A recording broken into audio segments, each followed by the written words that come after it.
So I want to talk a little bit more about another instance of corruption by this criminal piece of shit that the American people elected president. Good job there. Anyway, there's an article in the New York Times today that is a good write-up of a story I covered the other day about Trump essentially extorting Vietnam to approve deals for developments for the Trump organization. And, Trump is using his tariffs and threats of tariffs to extort countries and companies and individuals around the world, either to put money directly in his pocket or to approve deals for the Trump organization, any number of ways. He's using these tariffs and threats to extort people. And of course, that's one of the main reasons why he did this in the first place. And so Vietnam, who is highly reliant on exports, and of course the United States is a huge market for their exported goods.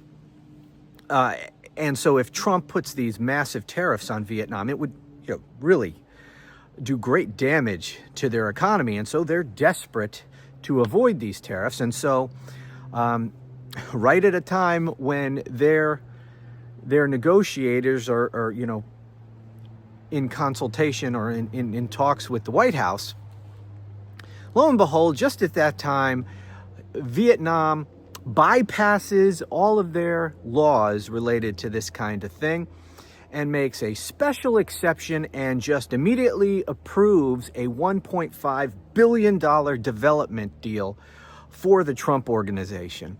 And I talked about this the other day, but I want to read a little bit of what they wrote here in the New York Times. By the way, if you didn't see that video, I actually posted it on my backup channel.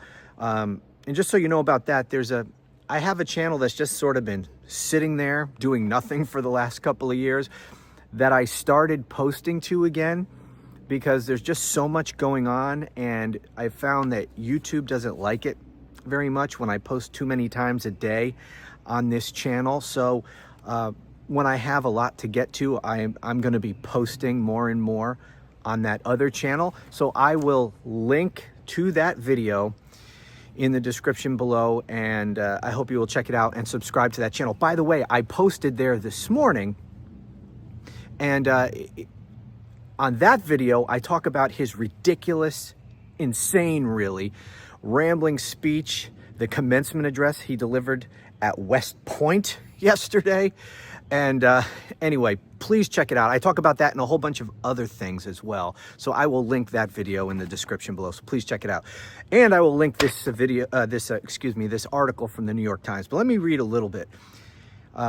Here's the headline: Why Vietnam ignored its own laws to fast-track a Trump family golf complex.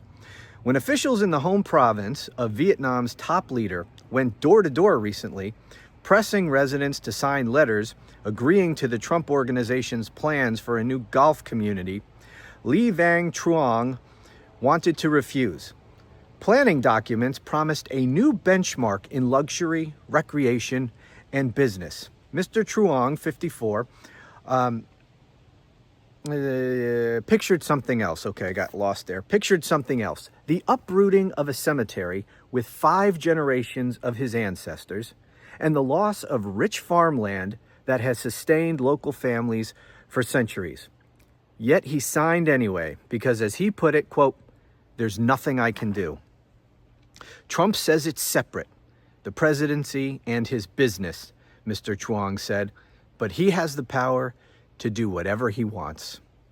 This $1.5 billion golf complex outside the capital, Hanoi, as well as plans for a Trump skyscraper in Ho Chi Minh City, are the Trump family's first projects in Vietnam, part of a global money-making enterprise that no family of a sitting American president has ever attempted on this scale. Bugs. On this scale. And as the blitz makes the Trumps richer, it is distorting how countries interact with the United States. That's the whole purpose of these tariffs. To fast track the Trump development, Vietnam has ignored its own laws, legal experts said, granting concessions more generous than what even the most connected locals receive. Vietnamese officials, in a letter obtained by the New York Times, explicitly stated that the project required special support from the top ranks of the Vietnamese government because it was receiving special attention from the Trump administration and President Donald Trump personally. And Vietnamese officials have waived the development. Let me read that again. And Vietnamese officials have waved the development along in a moment of high-stakes diplomacy. They face intense pressure to strike a deal that would head off President Trump's threat of steep tariffs, which would hit about 30% of Vietnam's exports. The White House said in an emailed statement, quote, "All of the president's trade discussions are totally unrelated to the Trump Organization." It argued that there are no ethical issues as the president's family develops about 20 Trump-branded properties worldwide because the president's sons run the business. That's how he says that Trump has nothing to do. I don't have anything. I have nothing.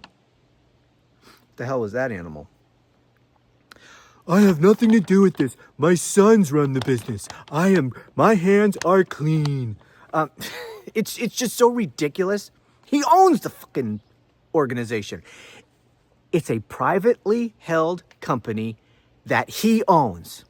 And he's going to go out there and the press will dutifully report, well, he doesn't really have anything to do with it because his sons run it.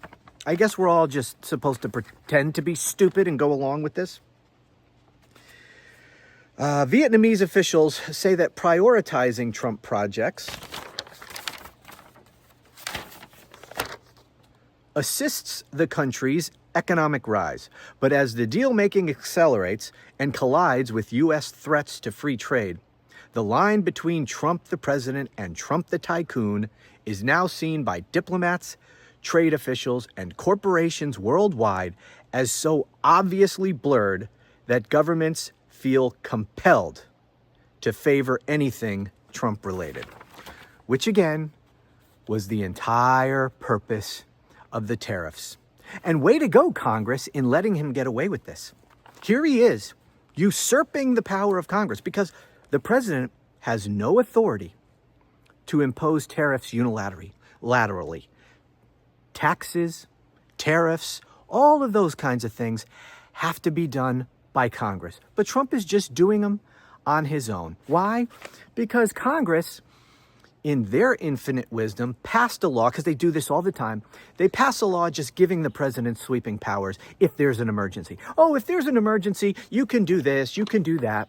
And Trump took one of those pieces of legislation, one of those laws, granting him emergency powers, and actually bent that, it distorted that completely, from what it's intended to do. It says nothing about tariffs, but it does give him certain powers if he declares an emergency. So that's what he did here. He declared an emergency. He said the trade imbalances are an emergency, which is ridiculous on its face. We've had trade imbalances for decades. We always will have trade imbalances. We're never going to have a situation with these countries where they buy exactly the same amount of stuff from us as we buy from them. It's ridiculous to think about that. I mean, for example, with Canada, he says that all the time. Canada has about 40 million people. We're a country of about 330 million people. Canada is never going to buy as much from us as we buy from them. It's just absurd. Okay, but anyways, he said, because there's a trade imbalance, that's an emergency, and so I get to impose tariffs unilaterally, which the statute does not say he gets to do. That's not one of the powers that he gets to exercise on an emergency basis. Yet he's doing it. Another ridiculous thing that he said was an emergency, justifying the use of unilateral tariffs, was fentanyl. Oh, because he says fentanyl's coming over from Canada. That was one of the bases upon which he claimed emergency powers and the ability to impose tariffs against Canada. How freaking ridiculous. Anyway, yeah, good job, Congress. It's not even an independent branch of government anymore. This man is literally usurping their authority, violating separation of powers, exercising the power of Congress, and they do nothing about it. They don't even say anything about it. They go along with it. At least, of course, the Republicans do. Just makes me so freaking... Anyway, every single day, there's at least one new incident of massive corruption that we learn about. Usually it's multiple things every single friggin' day. Anyway, please, I will link this article from the New York Times. I will link the first video I did about this story, and I will link the video I posted this morning on my other channel. Please check it out. I talk about the West Point speech and a bunch of other things. The man is freaking insane. He's losing whatever marbles he ever had kicking around his head. He's losing them all. The guy is friggin', he's gonzo. Anyways, watch that video. Please subscribe to that channel. Subscribe to this one if you haven't done so already. Thank you so much for watching, and I'll talk to you again soon.